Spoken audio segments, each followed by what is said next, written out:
Добар ден, почитувани. Започува најновата Телма амбуланта. Староста е време кога животот добива некои нови димензии и можност за реализирање активности за кои дотогаш се немало време. За тоа е потребна физичка и ментална очуваност. Квалитетот на животот на популацијата во третото животно доба се поистоветува со поимите здраво, активно и позитивно старење, па што подразбира ваквиот концепт. За здравото старење и грижата што им е неопходна на лицата во подмината возраст, денеска разговараме со професор доктор Гордана Ристевска-Димитриовска, психијатар. Разговорот ќе го следите веднаш по рекламите, затоа останете на Телма.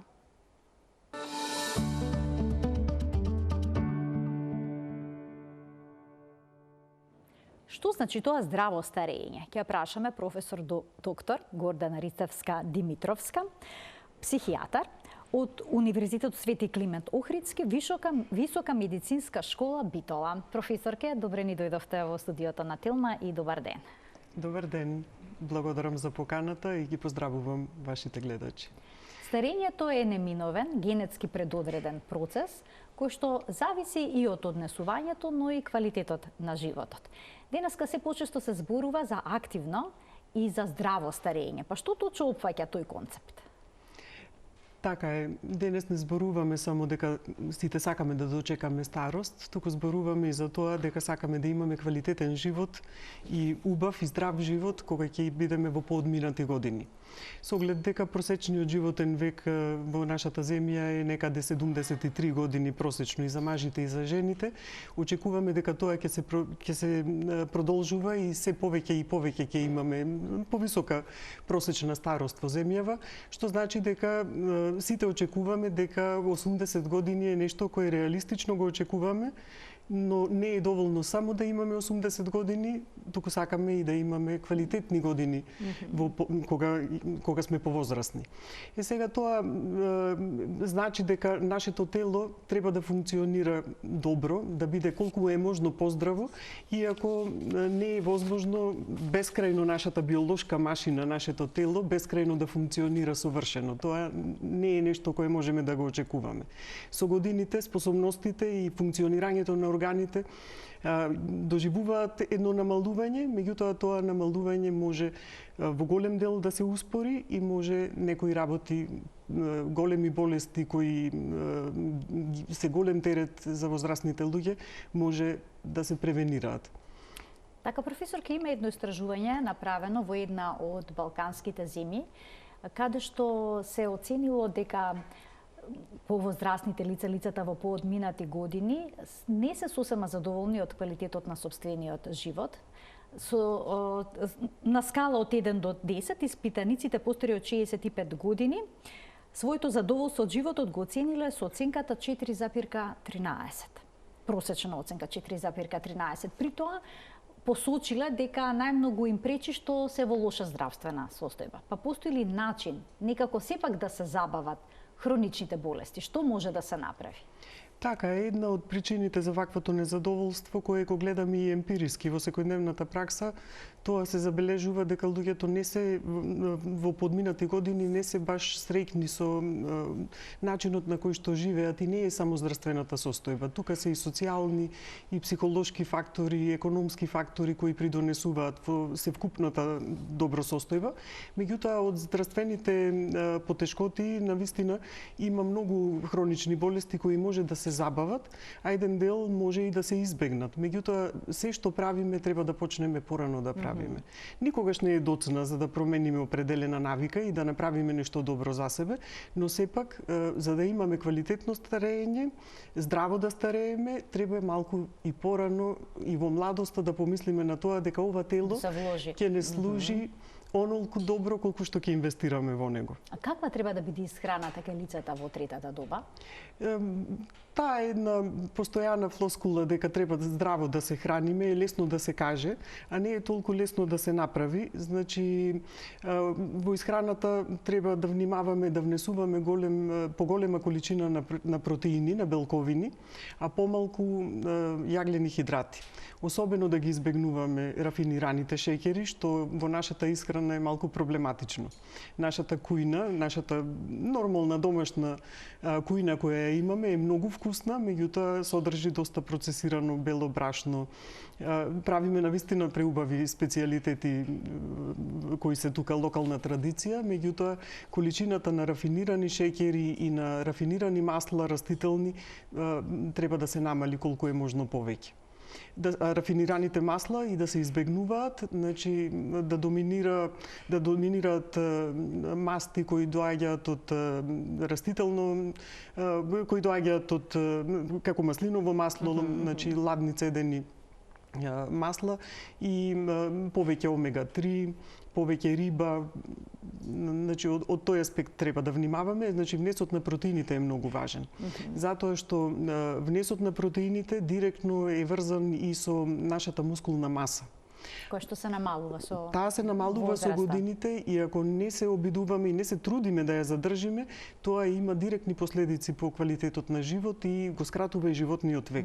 Исклучително е важно да се знае дека мускулната маса и саркопенијата, незиното намалувањето на мускулатурата предизвикува многу проблеми понатаму. Така што кога некој е возрасен, не значи дека не треба да биде активен, напротив. Некои активности физички се стануваат уште поважни во Кои физички повозрастната. активности би требало да бидат приоритет во зависност секако од можностите? Се разбира, меѓутоа секој тело може да се движи. Дури и луѓе кои имаат многу ограничени способности физички, можат да направат самите некои активности или пак некој друг да ги направи за нив ако се комплетно парализирани. Меѓутоа луѓето кои имаат определени способности физички треба да ги користат. И тука особено важни се вежбите за мускулна снага. Значи не треба да ги избегнуваме вежбите кои се со отпор. Дали ќе се тоа мали тегови, може и шишиња полни со течност да се користат како тегови. Важно е да се со снага, значи вежби со снага и со отпор, еластични ластици. Таков тип на вежби се исто многу важни, а не само пешачењето кое рутински повозрастните сметаат дека треба да го прават и да, тоа е убаво. Лесни вежби аеробни, градинарството помага исклучително многу од повеќе аспекти и физички и психички. Меѓутоа има и разни вежби во кои можат да се прават во домашни услови за баланс, за одржување на рамнотежата, така што вежби за координација, за баланс и особено за мускулна снага се многу даваат голем благодет. Значи физичката активност и правилната исхрана би довеле до подобрување на општата здравствена состојба и психичката и физичката, менталната и физичката. Така е, во однос на исхраната исто е важно витамин Д и калциум да се внесуваат, меѓутоа пак да се внимава бидејќи сето тоа да биде исконтролирано барем од матичниот лекар. Затоа што премногу суплементи, премногу витамини, премногу билни препарати заедно со препишаната терапија за некои хронични состојби може да направи проблем, значи не е да се зема само од се и без контрола, туку навистина се што се зема да биде потребно и да биде соодветно. Телото, човековото тело со текот на годините ја губи течност, односно ја губи водата. Сега исто така старите лица велат дека почнуваат да го губат чувството за жед. Дали тоа доведува до дехидратација и колку течности се препорачува кај лицата во подмината возраст? Така е, со годините се губи, се намалува чувството за жед, како телото, мозокот да не го добива сигналот од телото дека е потребна поголема количина на течност и важно е да се прима течности во подминати години, дури и ако човекот има висок крвен притисок, не значи дека не треба да пие вода.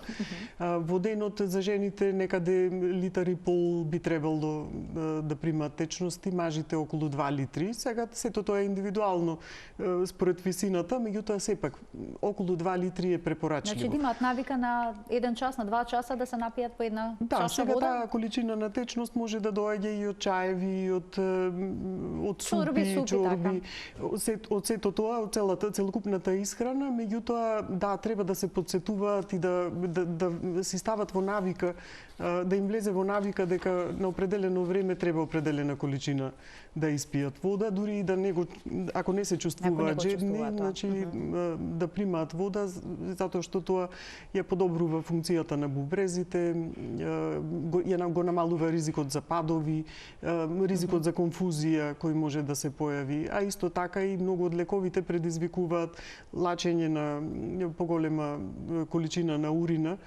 најчесто антидиуретиците кои се примаат за висок крвен притисок и може да дојде до дехидратација доколку не се прима течност орално кога човекот може тоа да го прави. Дали отсуството на хроничните болести по 65-та година би го продолжило очекуваниот животен век? Да, просечно луѓето кои немаат хронични болести живеат 6 до 10 години подолго отколку луѓето кои имаат хронични болести. Меѓутоа, на крајот тоа е една статистика која важи за повеќето луѓе. Индивидуални се животниот век на крајот се сведува на нашите индивидуални фактори, генетика, стил на живот, она што сме го преживеале, многу причини може да се тука, меѓутоа да, доколку нема хронични болести, тогаш телото нема да има поголеми стресови и може човекот да живее подолго. Луѓето во подминати години пијат на вистина многу лекови за хронични болести, па тука си суплементите. Па како да не се прават грешки при нивното земење, како да се избегне конфузијата?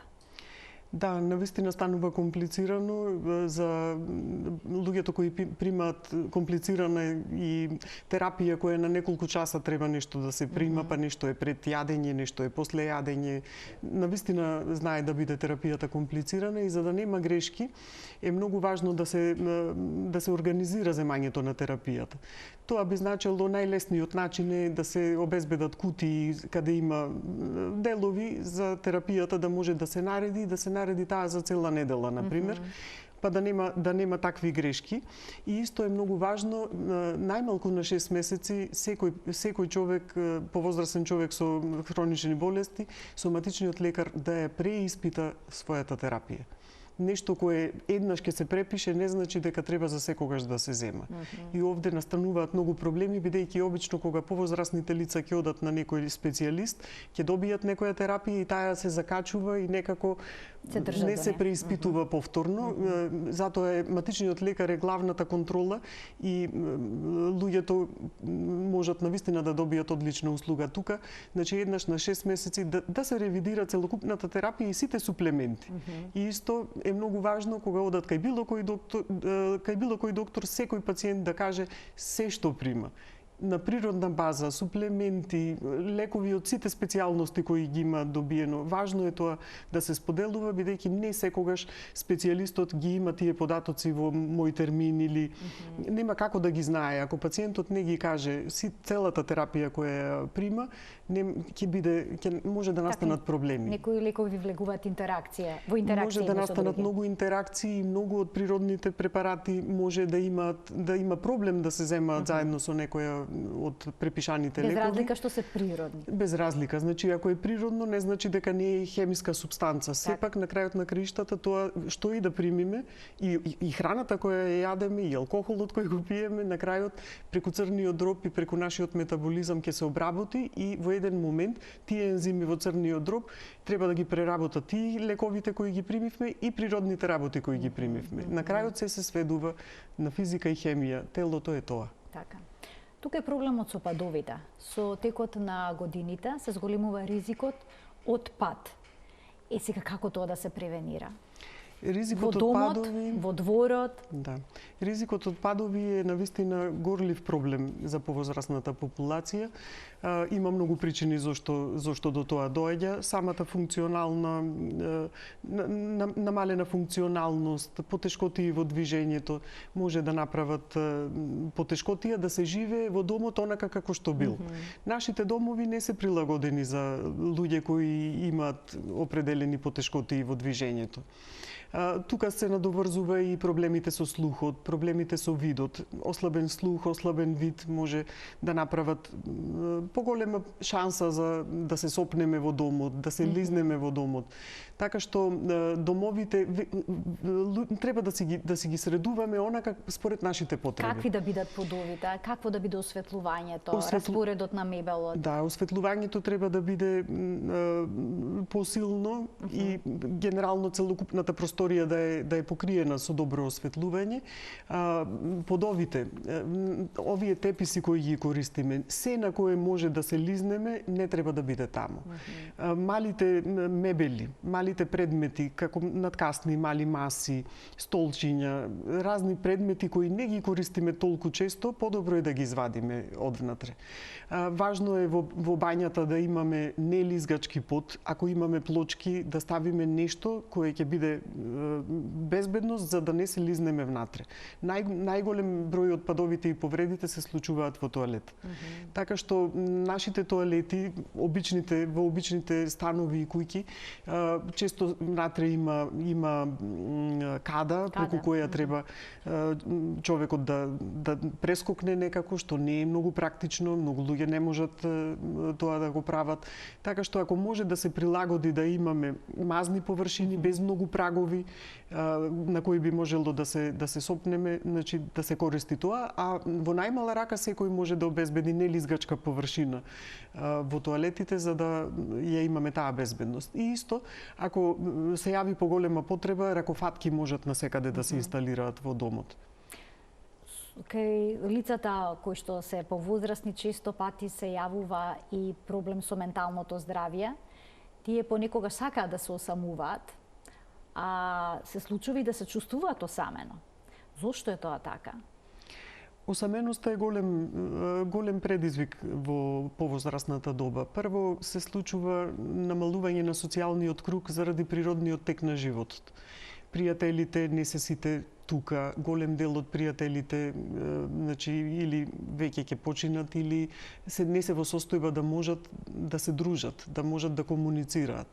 Потоа семејството, децата растат, заминуваат од дома, се селат од градовите, се селат од државата, остануваат се поосамени и кога и партнерот ќе почине, станува осаменоста навистина голем проблем. Осаменоста сама по себе навистина не е банална работа.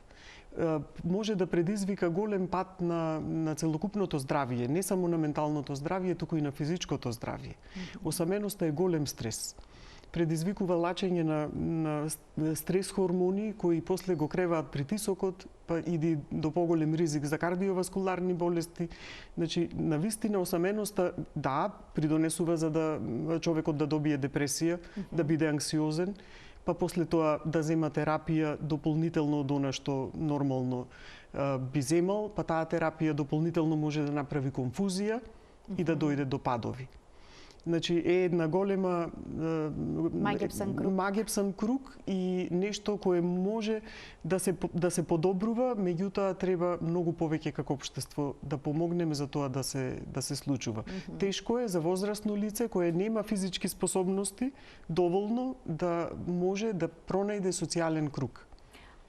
Исто така осаменоста е ризик фактор за појава на деменција. Колку често првите знаци на деменција не се препознават бидејќи се припишуваат на нормалното старење? Првите знаци на деменција често пати се припишуваат на не толку на нормално старење, колку на некоја тага, еве да кажеме. И не се препознава ниту депресијата доволно често, ниту пак раните знаци на деменција. Понекогаш и не е така лесно да се препознае затоа што заборавеноста почнува, но се уште човекот успева да компензира и да ги надополнува празнините кои ги има во однос на памтењето и во однос на ориентирањето во простор. Во еден момент станува поочигледно, меѓутоа, ако тога се реагира, може да се забави овој процес. Може со терапија доста да се забави состојбата. За жал, се уште модерната медицина не знае не умееме да ја излечиме деменцијата, комплетно да го стопираме процесот. Во иднина и тоа може би ќе дојде, но во овој момент важно е рано да дијагностицираме, за да можеме со она што го имаме на располагање рано да интервенираме и да има поквалитетен живот човекот. Така, но деменцијата е една од главните причини за функционална зависност на повозрасните лица од семејствата или пак од некое друго лице кое што треба да им помогне. Така е. И од тоа многу стравуваат. Апсолутно, тоа е многу страшно за секој човек. Идејата дека може да го изгубиш памтењето и сопствената личност, да немаш контрола врз себе си, е многу застрашувачко нешто. И колку подолго живее нашата популација, толку повеќе ќе се соочуваме со когнитивни падови и со деменција. Растечки проблем. Растечки проблем е апсолутно, во глобално е растечки проблем и кај нас е растечки проблем и со оваа проблематика се повеќе и повеќе ќе треба да работиме. А како кај повозрасните лица да се потикне оптимизмот и позитивните чувства и емоции? Треба уште во помлада возраст да не го гледаме старењето како нешто кое е страшно и кое е ужасно. Но современата култура некако тоа го создава. Го создава, иако сега има тренд кон вечна младост, одржување на младоста по секоја цена. Точно. Тоа е нешто кое веќе ни е наметнато како товар дека во еден момент на никој не му си потребен, ако си стар веќе не си вреден за ништо, а во истото време знаеме дека каде лежи мудрост. Дека мудроста е кај возрастните луѓе, дека нивното искуство, она што го правеле, она што го граделе целиот живот е исклучително значајно сега да се сподели. Сега има една кампања од Джейн Фонда, која е 80 и повеќе години, е многу активна, дека има и доста истражувања, дека луѓето кои гледаат на староста со радост, живеат поквалитетно и живеат подолго. Директно е поврзано позитивното чувство дека си возрасен, ама не си незначаен. Напротив, имаш уште многу квалитетно време да го поминеш и за себе и за општеството. Така, значи, тоа го многу е важен животот. личниот поглед кон животот и кон староста, а сепак како да се потикнат оние кои што се затворени дома да излезат и да дружат со врсниците, да остварат социјална интеракција, бидејќи осамувањето, изолирањето влијат врз психофизичкото здравје во негативен контекст. Така е. Како општество треба да се организираме за да обезбедиме логистика за ова нешто. Значи, самиот возрасен човек и да има финансиски средства, едноставно, ако нема кој да помогне за да го однесе, да го врати, ако не е во состојба самиот да се движи, а најчесто изолираните луѓе кои живеат сами имаат потешкотија да излезат и да најдат социјален круг, како општество треба да им обезбедиме не само ваква помош, туку и да има и каде, да има за што да се соберат. Сега во земјава имаме пензионерски клубови кои се трудат, активно здруженија пензионерски кои се трудат да направат и прават доста социјални активности, меѓутоа можеме како општество многу поорганизирано и многу подобро тоа да го правиме. Ќе вклучиме гледачите од овој момент. Почитувани, емисијата е контактна, можете да поставите прашање кое што е поврзано со темата на кое што говориме. Советувате ли од аспект на превенција на деменцијата да се прави некаква ментална гимнастика, бидејќи споменавте физичка активност, развивање на мускулната маса, но важна ли е исто така и менталната активност. Важна е и когнитивната стимулација. Важно е да се држиме, да го држиме мозокот активен. Меѓутоа, повеќето бидејќи цело време се пред телевизор или пак евентуално имаат мобилен во рака и се на социјалните мрежи. Дали е тоа доволно?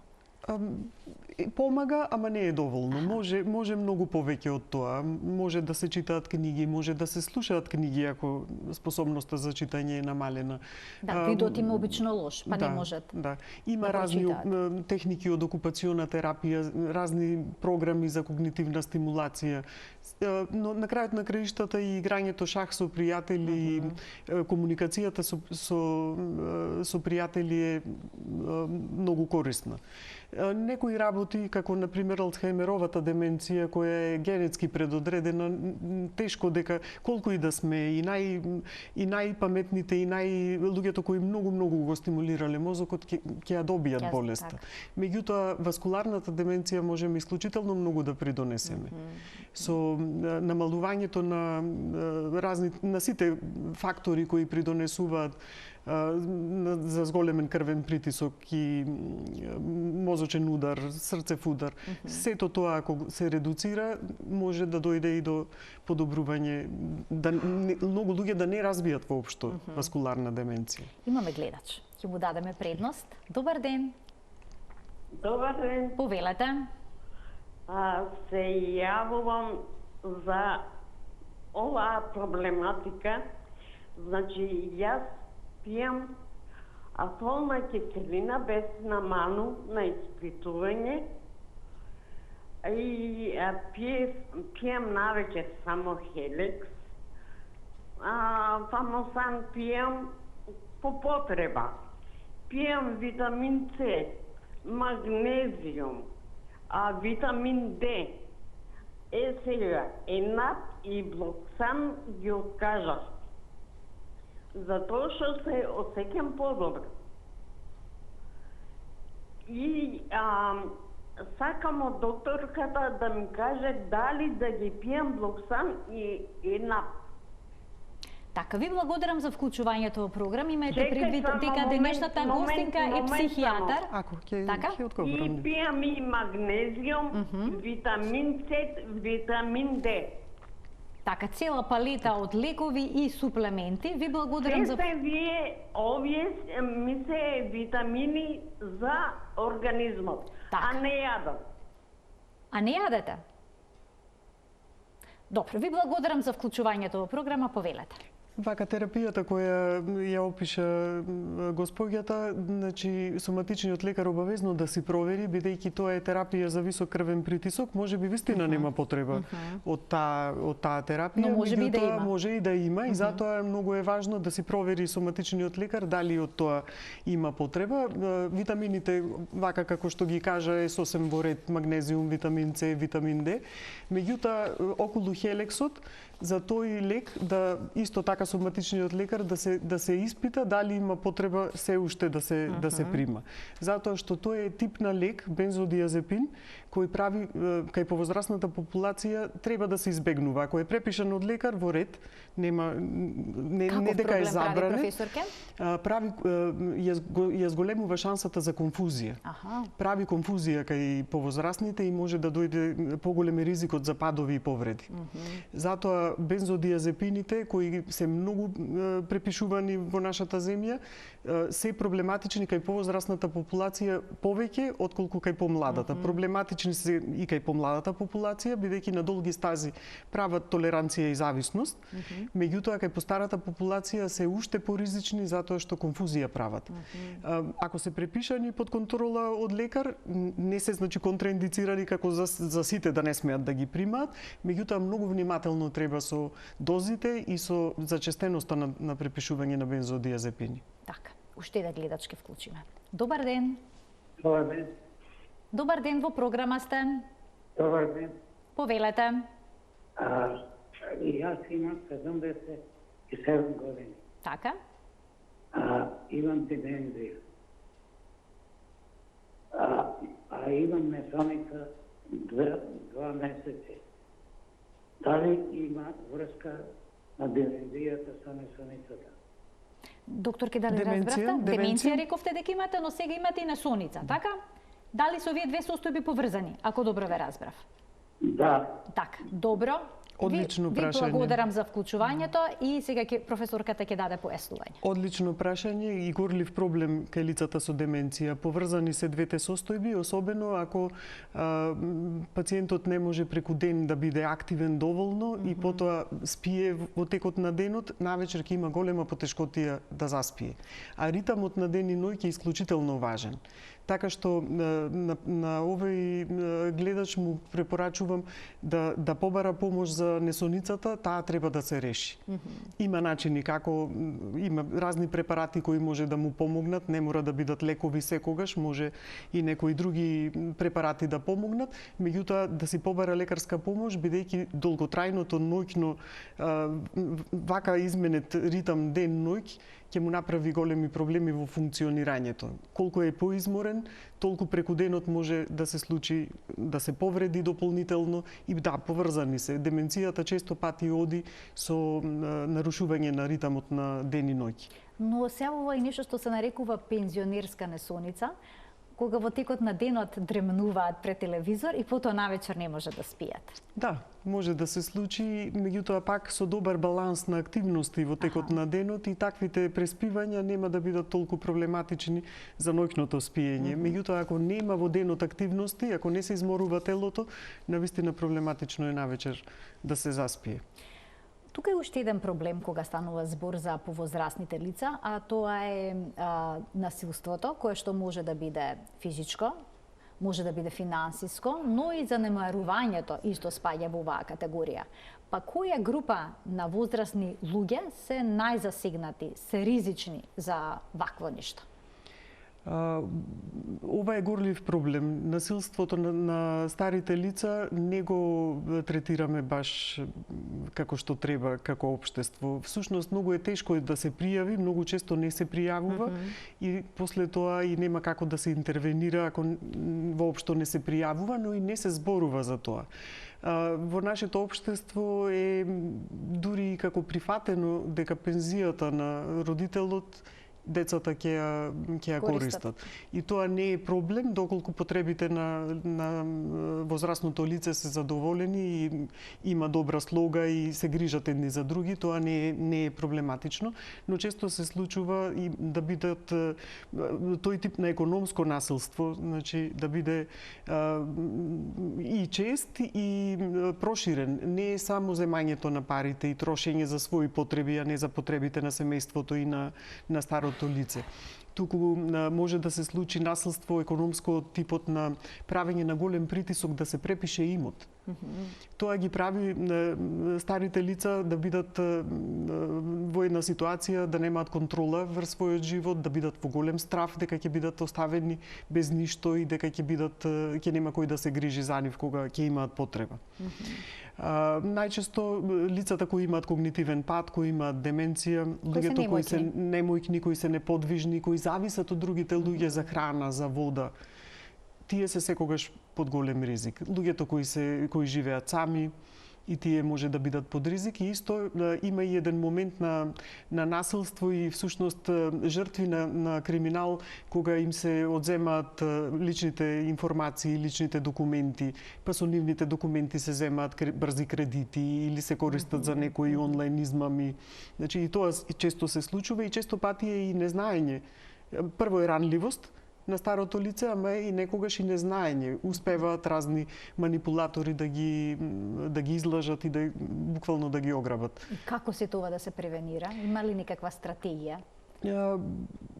Прво да почне да се зборува повеќе и да се охрабрат и да се едуцираат возрастните лица со повеќе онлайн вештини, малку повеќе да знаат за овој дигитален свет во кој живееме, какви се работи постојат и какви се измами може да се случат, да се информираат и да се едуцираат, но и треба да се потрудиме повеќе да ги едуцираме и за своите права.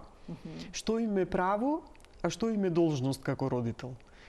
Како возрастен човек не е должност на едно старо лице се што има да го даде на своето возрастно дете. Тоа не е должност. Значи сепак има работи кои ние сакаме да ги правиме, работи кои сме должни кон себе си да ги правиме, не е се што поседуваме да им го дадеме на децата. затоа што животот е променлив, се случува и треба за нашата старост да гледаме да се заштитиме и да имаме.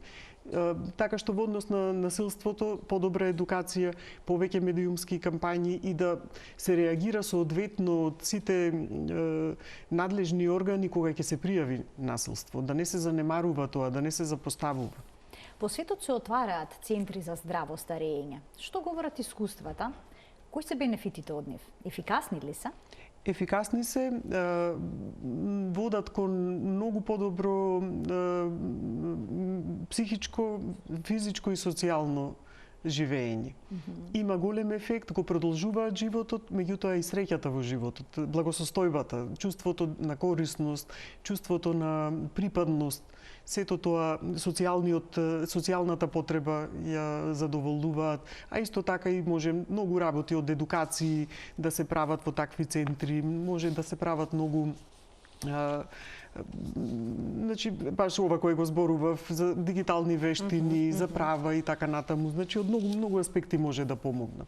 И кај нас има обиди за тоа да се направи, можеби ова што го прават пензионерските здруженија и еден дел и тоа е разни активности кои се за активно старење. Меѓутоа може да се направи многу посеопфатен пристап и повеќе да се инвестира во секоја мала заедница, како што имаме местни заедници, во секое место да има некаков клуб. Кога би се таргетирале клучните проблеми на лицата во това животно доба, би им се помогнало да бидат позадоволни, посрекни, да бидат така и тоа на крајот на општеството ќе му се врати.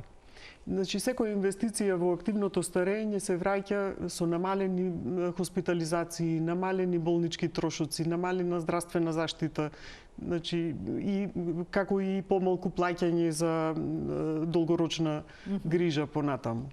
Значи, секоја инвестиција што ќе ја направиме во домовите и во заедницата на луѓето, ќе ни се врати после финансиски. Меѓутоа тоа ретко го гледаме така. На таков начин. Имаме гледачи, ќе им дадеме предност да ги слушнеме нивните прашања. Добар ден. Добар ден. Повелете. Голем поздрав. Ви благодарам. Вака, ме интересира професорката да ми каже, магнезиум, имаше морници по нозете, вака како кочење, како да ми влази нешто, па ми препоручија магнезиум да пием. Па не знам до кога и дали редовно треба да го употребувам магнезиумот. Што ќе ми препоручи докторката? Ќе ме молам ако може да ме одговори. Ви благодарам за вклучувањето. Што би советувале? И ова е ситуација која треба соматичниот лекар најдобро да се направи. Одличен совет е магнезиум и тоа и мене ми е првото нешто кое ми паѓа на памет. Значи може да биде и потреба за калциум евентуално, меѓутоа е нешто кое убаво е да се направи една крвна слика и соматичниот лекар ова да се продискутира, бидејќи од многу причини може такви потешкоти да има. Може да е циркулацијата, може да е недостаток на некој минерал, може да е и од некоја друга причина. Така што соматичниот лекар и со преглед да се направи добра предпоставка. Се извинувам дека не можам да бидам по-конкретна, ама сепак е индивидуално нешто кое најважно е да се направи и физички преглед, значи и да се направат и некои анализи за да може да се реши најдобро прашањето. Уште еден гледач ке вклучиме. Добар ден. Добар ден. Повелете. Билјана на телефон. Би сакала да прашам докторката дали е лицејата е во ред на 65 мои години да се пие 10 милиграма за нерви, пошто сум со пасивна тироида, сум со шеќер, исто за срце, за притисок примам лекови и воедно покрај магнезиумот кој што не е лек од доктор, него е лек само препорачан од доктор. Исто што препорачан лек пијам и глукозамин заради артритисот. Така. Добро, да немате некој...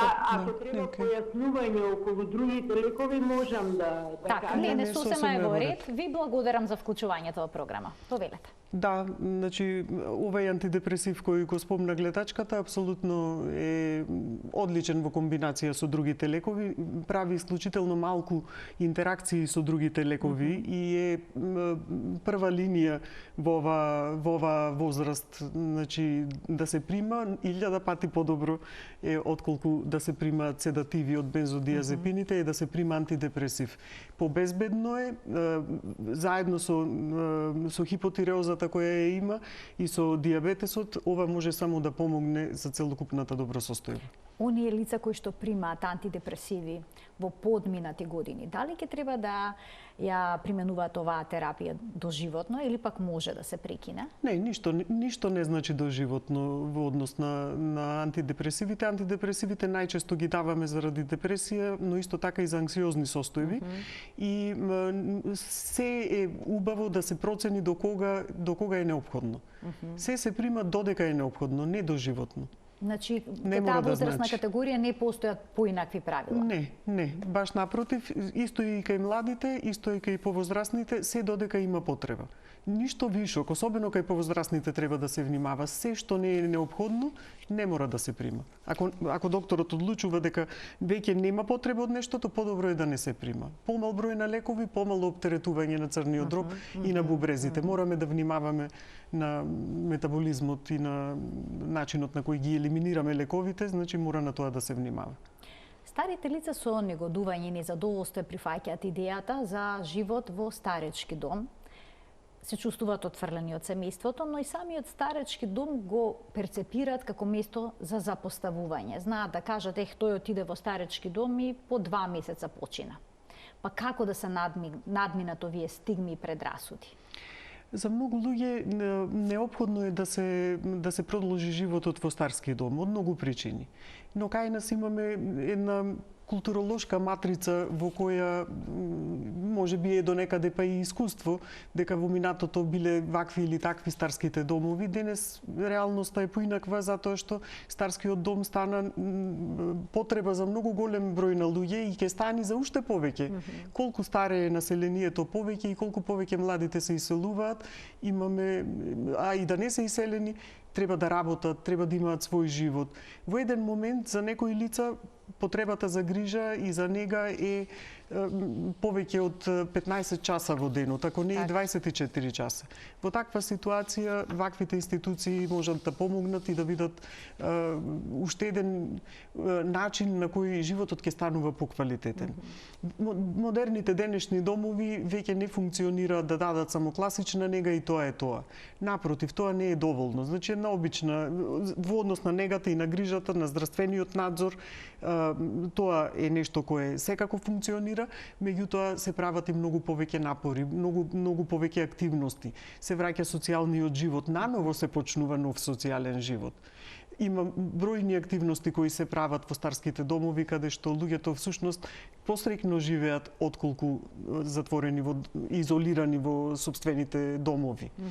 Значи не е решение за секој, некои луѓе се додека можат да живеат дома, е тоа секогаш препорачливо, се додека имаат социјална средина и помош и поддршка и има кој за нив да се грижи, апсолутно е добро тоа да го прават во домашни услови, но во еден момент подобро решение и повеќе љубов покажува да биде згрижен стариот човек во старски дом, отколку да биде самиот оставен дома под ризик да падне, да се повреди, да го изгуби животот на некој начин во моменти кога можело тоа да се превенира. Но и семејствата исто така чувствуваат грижа на совест. Да, не е лесна. Таа одлука не е лесна. Емоционално за никого не е лесна. Некои луѓе мораат да го направат овој чекор затоа што не можат веќе физички да се грижат. Некои луѓе емоционално не можат да издржат. Некои луѓе мораат своите животи на пауза да ги стават предолго време за да се грижат за повозрастниот член на семејството. Некогаш од тие причини се случува нешто, а некогаш потребна е комплицирана медицинска грижа која не можат во домашни услови да ја дадат. Ова не значи дека ако го однесиш родителот во старски дом, дека не го сакаш, дека го отфрлаш, дека не е важен веќе. Меѓутоа во нашата култура се уште го има тој традиционален момент на обврска, дека грижата за старите лица е исклучиво семејна обврска. Модерното живење веќе не го овозможува тоа.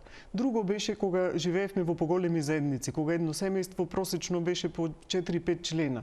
Сега е навистина тешко тоа сите двајца по двајца и да бидеме разделени и да можеме да се грижиме за тоа, а во истото време младите да бидат и по 8 часа на работа и да се грижат за своите деца и да се грижат и за старо лице.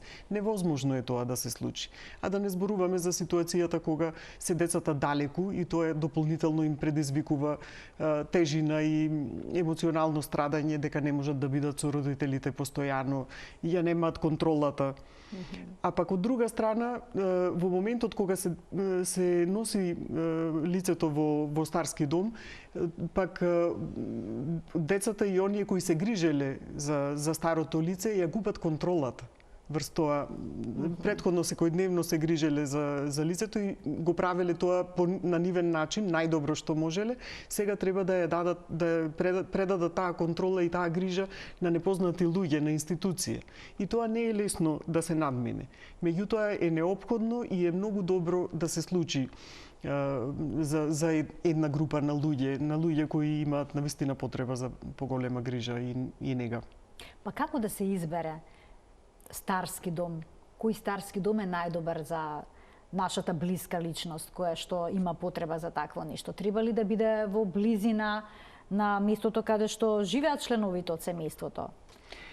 Важен ли е концептот на нега што го нуди? Важно е концептот на нега. Има некои домови поспецијализирани за нешто, некои помалку специјализирани за таа работа, па повеќе даваат можност за некоја друга диагноза, активност, функционална способност на луѓето.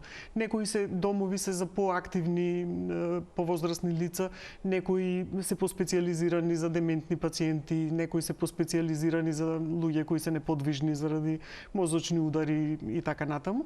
Значи тоа е една од причините заради која може би некој дом би се избрал повеќе од некој друг. Меѓутоа близината до местото на живење на оние кои ќе го посетуваат лицето е исто многу важно. Многу е важно домот да не ја прекине комуникацијата меѓу корисникот и семејството, како и пријателите, кога е тоа возможно. Значи, ако има луѓе кои во заедницата каде што живее корисникот, ако има можност домот да биде блиску за да може да биде посетуван и повеќе да комуницира со своите познати и роднини, би било многу убаво. Освен тоа, важни се и други фактори. Сега, во моментот, таква е ситуацијата каде што имаме многу малку државни домови, каде 100%, речиси 100% државата финансира, и имаме приватни домови каде државата апсолутно ништо не финансира. И сега и цената и финансиите влегуваат во игра. Важна категорија. Важна категорија. Моментално е таква ситуацијата што во државните домови има и лица кои имаат многу високи примања, имаат имот многу, например, а кога ќе дојде ситуација, социјален случај кој навистина нема никакви примања или лице со многу мала пензија, нема да има место за тие корисници.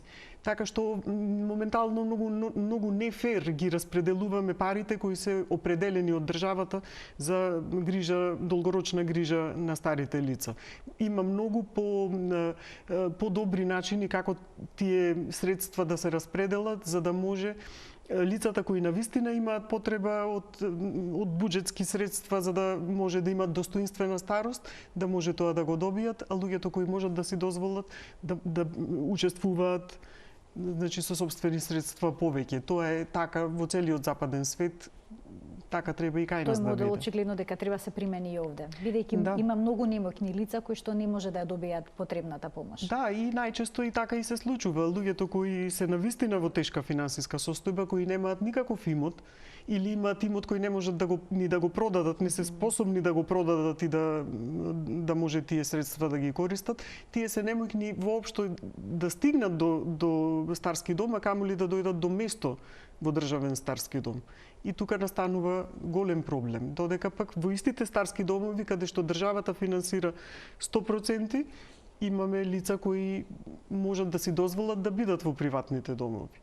Така што тоа е прашање на социјална политика и како да се распределат правично средствата, бидејќи ние сме сепак сиромашна држава, не финансираме во социјалниот систем за долгорочна нега преку осигурување или на било кој начин, значи се буџетски пари кои доаѓаат од сите луѓе. И сега тие буџетски пари се распределуваат и за грижата за старите лица, само неколку државни домови во земјата се оперативни и тие се единствено финансирани.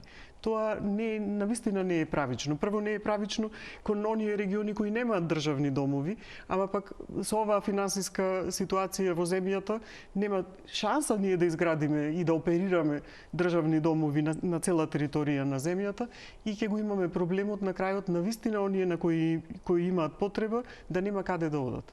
Така, неминовно е ова да се реши, бидејќи населението и кај нас, како во целиот свет, старее и конструктивните решенија ќе дадат секако резултат. Да. Само тоа е потребно. Ви благодарам јас многу за вашето денешно гостување во Телма амбуланта, што од Битола дојдовте во Скопје за да ја реализираме ова емисија и што им порачавте на гледачите дека со здравото старење всушност може да се има една убава и активна старост, а оние кои што се немојкни, кои што имаат потреба од живот во дом за стари лица, дека тоа всушност носи многу попозитивни работи отколку сето она што е дел од предрасудите. Така е, ниту староста, ниту старскиот дом е крај на светот. Напротив, е почеток на уште еден нов предизвик. Така. Така. Ви благодарам на поканата. Ви благодарам уште еднаш за гостувањето во Телма амбуланти. Благодарам и на гледачите што и денеска не следеа со внимание. Ви посакувам пријатен ден.